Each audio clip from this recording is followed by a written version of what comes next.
E aí, Maurício Bonatti, Escola de Narradores, tudo bem? Como é que você está? Seguinte, hein? Hoje eu vou falar sobre a importância da sua intenção quando você faz uma narração. Vou explicar melhor. Como é que funciona a intenção do narrador? Você está ali narrando o jogo, beleza e tal. Determinados momentos do jogo, especialmente, vamos fazer de conta que futebol, tá? Vamos enquadrar no futebol. Isso serve para os outros esportes também. Então tem aquele momento mais agudo do jogo, aquele momento mais de definição. Então, às vezes, você tem uma intenção naquilo que você diz. Quando você coloca essa intenção, isso é muito utilizado para leituras de textos comerciais, interpretação de textos, né? Quando o locutor vai ler um texto grande, um editorial, alguma coisa assim, né? E também, claro, na locução jornalística e tudo mais. Mas na narração esportiva também você tem que usar a intenção. Por quê? Porque a intenção do que você está pensando, a intenção do que você está imaginando, até do seu sentimento, ela vai na tua voz. Então, por exemplo, quando você está muito empolgado, a intenção vai na voz. Todo mundo percebe que você está empolgado, a tua voz muda, o teu jeito de falar fica diferente. Então, essa questão da intenção ela é muito importante quando você está narrando. Isso acontece de forma meio que natural. Você não fica pensando muito no que você vai falar, em como você vai falar, tá? Mas para quem está narrando na TV, a intenção ela é mais importante ainda do que quem está narrando no rádio. Por quê? Porque na TV, quando você usa uma frase, uma palavra, você estica essa palavra, você coloca a intenção de perigo, de um momento agudo no jogo, naquela palavra. Por exemplo, olha o cruzamento. A pessoa que está assistindo, ela pode estar até meio desligada ali do jogo, que ela vai olhar para a televisão na hora que você faz isso. No rádio, o narrador vai falar, olha o cruzamento, bola pro alto, entendeu? Na televisão você não vai falar, olha o cruzamento, bola pro alto. Tá todo mundo vendo que a bola tá indo pro alto, mas você fala, olha o cruzamento fechado, entendeu? Presta atenção como é. O cara vai cobrar uma falta. Aí você faz lá toda a tua narração antes da falta, aquele momento de expectativa, entende? É uma expectativa. Todo mundo está esperando o que vai acontecer na cobrança de falta. Certo? Por exemplo, vai Messi pra bola, bateu! Aí se bateu, entendeu? Olha a cobrança. Você entendeu como é que é o negócio? Nessa hora você coloca a intenção do perigo ali. Essa esticada que você dá na palavra faz com que quem está assistindo, às vezes a pessoa, o cara está assistindo televisão, por exemplo, ele vai lá na cozinha pegar uma cerveja, pegar um refrigerante, um amendoim, sei lá, pipoca, lanche, qualquer coisa. Quando o cara escuta isso, ele volta para ver o que está acontecendo. Às vezes ele está conversando com alguém, está distraído, né? Porque nem sempre, quando você está narrando, as pessoas estão exatamente prestando atenção no que você está falando. Se coloca na posição também de quem está assistindo. Às vezes você vai fazer outra coisa quando está passando um jogo. Às vezes o jogo não está tão legal assim, entendeu? Mas quando você coloca essa intenção na frase, na palavra, especificamente no lance de perigo, sabe? Ou então um lance em que o defensor faz uma falha, ou o goleiro, uma falha assim, bizonha, sabe? Aí você fala dando risada, sabe? Olha a falha dele, entendeu? O cara que está assistindo, ele vai ver a intenção. Poxa, o cara fez alguma coisa engraçada, alguma coisa idiota, sei lá. Eu vou lá ver o que aconteceu. Então, esse lance da intenção é muito importante na narração esportiva, especialmente na televisão, tá bom? Então, essa foi a dica de hoje da Escola de Narradores com Maurício Bonato. Valeu!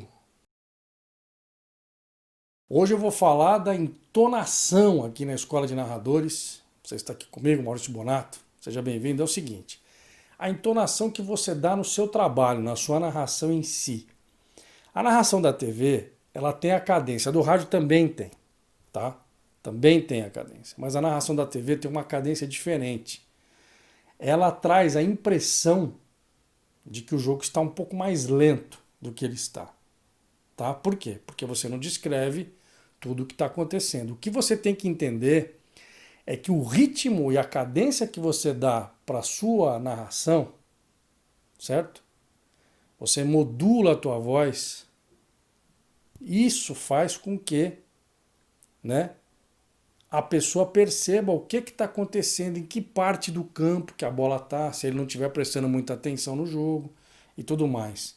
Então a entonação que você dá, né? Às vezes você pode baixar um pouquinho o tom quando não está acontecendo nada. Quando está chegando perto da área você já sobe um pouquinho, já sua voz fica um pouco mais aguda. Independente da sua voz ser pesada, ser grave ou não, entendeu? Tem um momento na hora de gritar o gol, é aquela coisa que assim, ela é técnica, mas ela também carrega um componente muito forte, né, que é a emoção que você tem. Até o Galvão Bueno diz que os narradores esportivos são vendedores de emoções. Ele tem razão com isso, mas a gente também é um contador de histórias, entende? Você já viu alguém contando histórias? Um contador de histórias de verdade? Você já viu?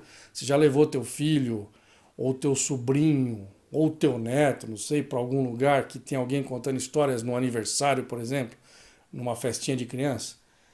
A entonação que a pessoa dá na hora que ela está narrando, né? É um negócio que muda muito ali a percepção das crianças quando elas estão escutando a história. E você é a mesma coisa, né? Eu falei no vídeo anterior da intenção, certo? Mas tudo isso tá junto, a intenção com a entonação, entendeu? Então depende muito do tom que você coloca na tua voz, se é mais grave, se é mais agudo, se é flat, né? Flat que a gente fala, se é o normal mesmo, se é mais falado, se é mais narrado, se é mais gritado, se é mais impostado, entendeu? Então tem essas variações, você tem que ter dentro do jogo, e essas variações fazem com que o espectador, eu nem vou falar só de telespectador, porque, né, o pessoal vê jogo na internet, no celular, no computador, então não é só na TV, então é o espectador. Então o espectador ele tem aquela sensação do que está rolando, do que está acontecendo, entendeu? Então basicamente é isso, tá? Não tem muito segredo, não tem muita coisa para fazer, para mudar, para pensar, para, entendeu? A tua entonação junto com a intenção que eu falei no vídeo anterior te coloca no rumo para você chamar a atenção da pessoa. E, por exemplo, não adianta você falar que o jogo tá bom se o jogo tá uma porcaria, porque o cara tá vendo que tá uma porcaria. E às vezes você tenta fazer uma emoção num lance que não tem essa emoção. Fica fake, né? Fake é falso. A gente tá falando de fake news. Quem não sabe o que é fake, notícias falsas. Então fica fake, fica falso. Não fica verdadeiro o que você está falando. Então você não convence a pessoa. Tá? Então você tem que ter esse cuidado de prestar atenção na entonação da tua voz. Às vezes você mesmo vai ajustando. Você fala, poxa, naquele lance eu gritei demais. Ou naquele lance eu podia ter colocado um pouquinho mais, subido o tom, e eu não subi, continuei, né, meio flat e tal. Parece que ficou meio sem graça. Então aos pouquinhos você vai percebendo tudo isso, se escutando, se assistindo, né? E aí você vai adequando tudo que você tem que fazer. Então assim, não é uma coisa muito complicada, mas você tem que ter vontade de fazer isso, tá bom? É uma coisa que tem que ter vontade de fazer para você acertar o teu trabalho e ajustar a tua narração. Tá bom? Mais uma dica da Escola de Narradores com Maurício Bonato. Valeu! E aí, tudo bem? Escola de Narradores com Maurício Bonato. Hoje eu vou falar sobre a importância do estudo. O que é o estudo? O estudo é aquela preparação que você vai fazer antes de narrar o evento. Tá? O estudo propriamente... O estudo não é estúdio, é o estudo propriamente dito. Então, por exemplo, as informações que você vai pesquisar, tá? Eu vou citar um exemplo. Eu narrei muito tempo o Campeonato Espanhol, então vamos lá. Vou narrar pela primeira vez o Campeonato Espanhol hoje, vou narrar Granada e Celta. Beleza? Beleza. Aí o que você vai ter que saber? Você vai ter que estudar a história do Celta, a história do Granada, a história desses times no Campeonato Espanhol, Quantas vezes eles jogaram na primeira, quantas vezes eles jogaram na segunda, quantas vezes jogaram na terceira divisão. Você vai ter que estudar o confronto direto entre eles. Você vai ter que ver as informações, todo o contexto factual, que é do momento que está acontecendo com os times. Saber questão da diretoria, jogadores que está comprando, como é que está a situação do time, presidente, técnico, todos os jogadores. Se algum jogador tem algum problema extracampo, dos dois times você vai ter que saber isso. Negociações e tudo mais. Quem chegou, quem não chegou, quem vai sair, quem vai ficar, salários, se tiver informação. Os sites dos clubes têm muita informação. E os periódicos espanhóis na internet, os portais também, claro, tem muitas informações. Você vai ficar sabendo tudo. Então, saber a biografia do técnico, quando o técnico começou nesse time, qual a história dele, quais times ele treinou, os dois, né? Os dois times, os goleiros, os jogadores importantes, as peças-chave, os jogadores que são destaques. Aí você vai para o contexto dentro do campeonato no momento, a classificação, pontuação, quantos jogos eles fizeram, quantos gols, quantas vitórias, como é que está o quesito de disciplina do time. Para aquele jogo específico, quem pode jogar e quem não pode por quê, está suspenso, está machucado, está lesionado. Quem está pendurado pode tomar o cartão amarelo na Espanha, se eu não me engano são 5. Quem pode ficar fora do próximo jogo, entende? Se o time estiver perto da zona do rebaixamento, quantas vezes ele já foi rebaixado. Tem as estatísticas, tem tudo, entendeu? Então isso é uma coisa que dá para pegar fácil. História do estádio, da cidade, a questão cultural, turística, gastronômica daquele lugar, daquela região da Espanha, por exemplo. Né? Que região que fica, que estado que fica, quantas pessoas tem na cidade. Você pode também achar a distância entre as cidades, a distância da capital. São dados que assim vão enchendo a tua transmissão. Eles vão recheando a tua transmissão para ela não ficar vazia no momento que você precisar de alguma coisa. E claro que dentro de tudo isso você tem que conhecer, saber o que está rolando no campeonato em si. Né? Briga de Real Madrid e Barcelona lá em cima, se o Barcelona ganhar ou se o Real ganhar, quem vai ser campeão hoje na rodada de hoje, por exemplo, tá? Só um exemplo. Você tem que passar os próximos jogos dos dois times, os últimos jogos que eles fizeram. Tem uniforme novo, não tem? Tem patrocinador novo, não tem? O time vai ser vendido, não vai? Todas essas questões. O estádio, história do estádio, quando ele foi construído, se ele foi reformado, ampliado e tudo mais, tudo isso, entendeu? Então esse é o estudo que você tem que fazer para uma transmissão esportiva. Tá? Olha quanta coisa que eu falei aqui. Não é um estudo tão simples, tão fácil de fazer. E a importância, qual é a importância desse estudo? A importância de você chegar bem preparado na transmissão. Além de narrar o jogo, você tem todas essas informações. Porque geralmente, numa transmissão internacional, você não tem um repórter lá. Então você, narrador e o comentarista são os repórteres. Entre aspas, claro. Vocês fazem a função do repórter. Tem que ter muita informação. Pode pintar alguma pergunta numa interação com o espectador, do que está rolando, o que está acontecendo. Passar o histórico desses times, como eu falei no campeonato, né, em todos os tempos, como é que funciona, a melhor colocação, pior colocação e tudo mais. Então, assim, é de importância espetacular, gigantesca você saber de tudo isso. Pode parecer bobagem, mas não é. Temperatura, será que vai chover? Dá uma olhadinha na meteorologia daquele dia, naquele lugar, entendeu? E aí tem os dados estatísticos que às vezes são até curiosos.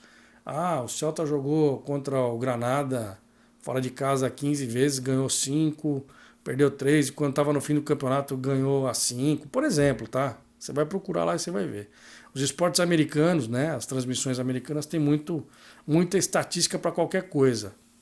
E o mundo vai seguindo um pouco isso também, tá bom? Então essa foi a dica de hoje, a importância do estudo para fazer uma transmissão. Escola de Narradores com Maurício Bonato, valeu. E aí, Escola de Narradores com Maurício Bonato, hoje eu vou falar sobre a importância da teoria para o narrador esportivo. O que é a teoria? Tá? Eu falei do estudo, teoria é outra coisa. A teoria é a parte que você tem que entender para poder praticar. Primeiro você precisa entender como a coisa funciona para depois praticar. Então você precisa entender como cada esporte funciona, o objetivo de cada esporte. Você tem que entender as regras de cada esporte. Você tem que entender o regulamento daquele campeonato específico que você vai narrar, certo? E você tem que entender, claro, para colocar em prática as técnicas de narração. Existem as técnicas de narração e você tem que entender sobre elas, né? Tem que manjar das técnicas. Por exemplo, você não vai narrar todos os jogos do mesmo jeito, você não vai narrar... tem esportes que você não pode narrar durante o ponto, por exemplo, o tênis, né? Eu já falei em outros vídeos sobre isso. Tem os esportes que você tem que saber lá. O basquete tem 5 jogadores de cada lado, o vôlei tem 6. Qual que é o objetivo? Beleza, tá? E aí? Bola, 3 toques na bola, bate na bola, aí bola passa de um lado para o outro da rede, as infrações, as penalizações, as pontuações. Então, tudo isso é a parte teórica que você tem que saber estudar para poder fazer um evento, para poder narrar um evento esportivo. Tá? Às vezes existem eventos que tem um regulamento específico, ele é diferente do habitual, né? Então você tem que saber esse regulamento. Existem as regras gerais e existem as peculiaridades, aquelas regras que só existem para aqueles campeonatos determinados.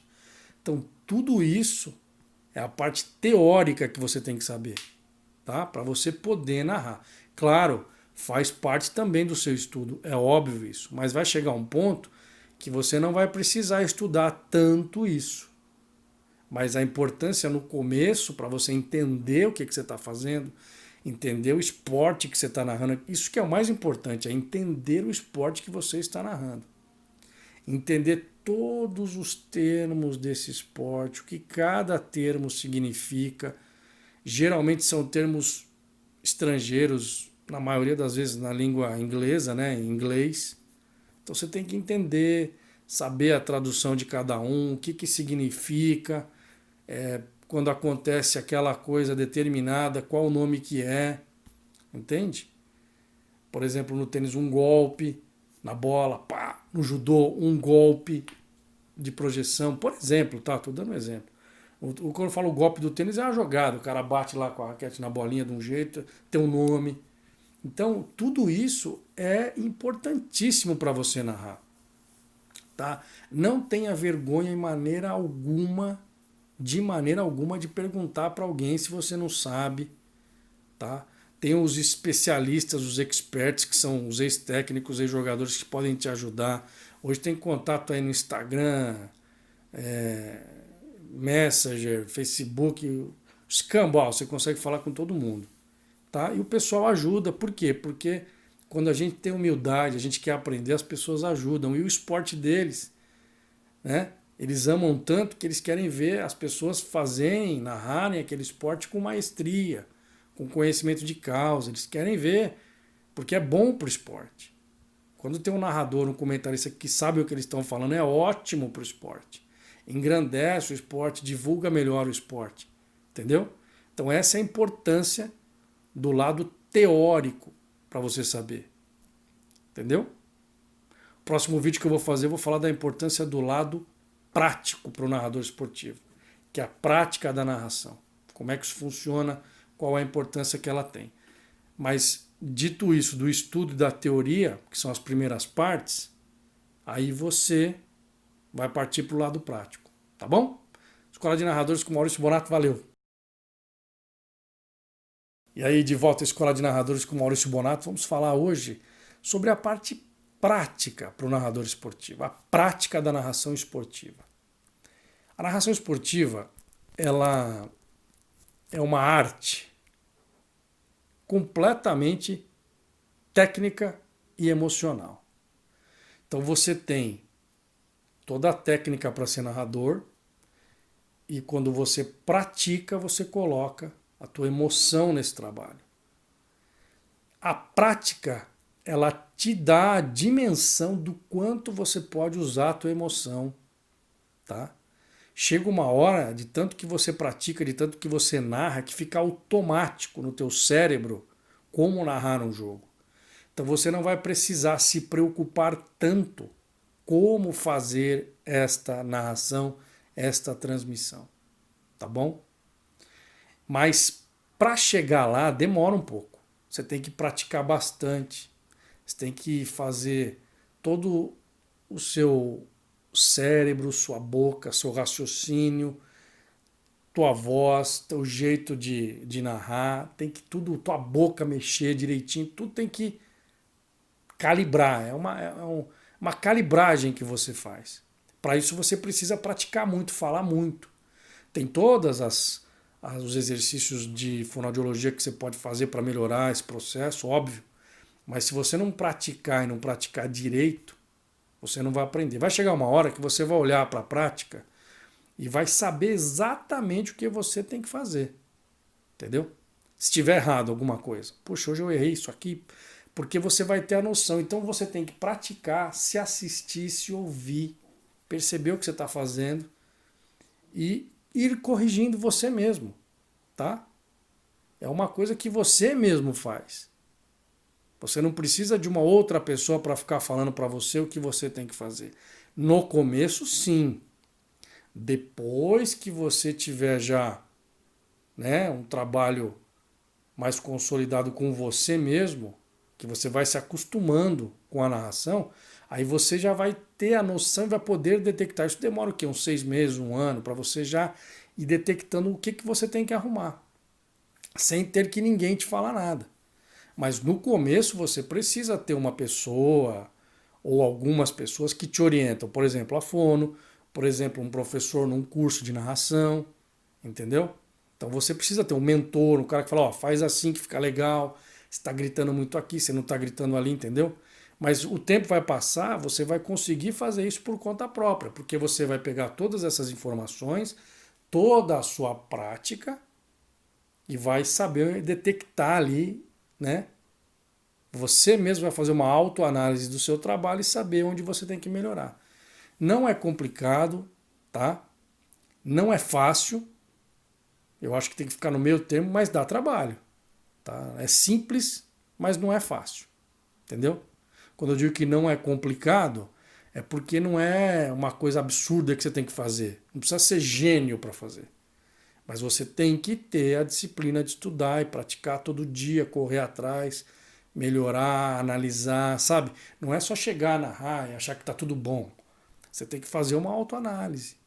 Pergunte para as pessoas que você confia e de preferência profissionais da área, né? Para poder te dar os toques.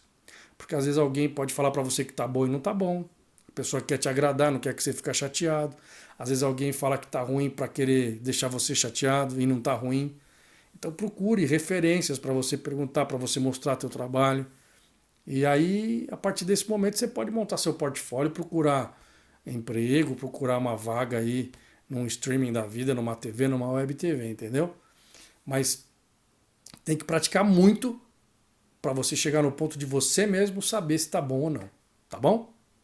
Então essa foi mais uma dica da Escola de Narradores para você, a importância da prática na narração esportiva. Cada vez que você praticar mais, a sua narração vai melhorar mais.